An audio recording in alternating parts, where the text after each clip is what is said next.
Un cortège silencieux pour commémorer le 3e anniversaire de l'assassinat du père Jacques Hamel, conduit par Monseigneur Lebrun, l'archevêque de Rouen, et Joachim Moïse, le maire de Saint-Étienne de Rouvray, depuis le presbytère jusqu'à l'église, suivant le dernier trajet emprunté par le prêtre.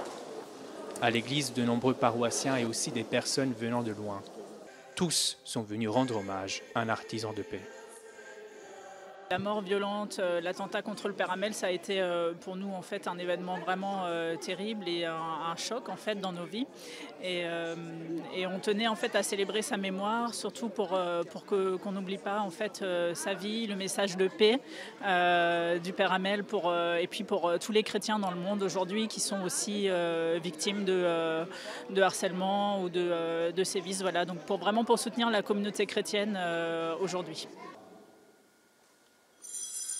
Un message de fraternité dont témoigne aussi la présence des représentants de la communauté musulmane. Je suis aujourd'hui ici aussi pour représenter la communauté musulmane, pour dire que ce qui s'est passé, on ne l'oubliera jamais. Pour nous, c'était un acte inhumain, quelque chose qu'on n'a jamais compris, qu'on ne comprendra jamais. Donc là, on est ici pour témoigner de notre sympathie, de notre solidarité envers la famille. Un combat pour la paix, dans la paix, par la paix, dont Jésus est le vainqueur.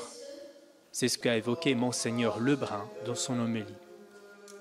Alors que nous nous réunissons pour commémorer une mort très violente, eh bien, je vois des sourires, je vois que les personnes sont heureuses de se retrouver, profondément heureuses, de prendre soin de l'autre, de demander des nouvelles, quel chemin vous avez fait.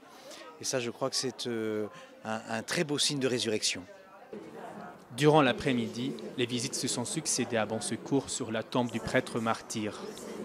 Le procès en béatification du père Jacques Hamel a été ouvert le 13 avril 2017. Son étude se poursuit désormais à Rome.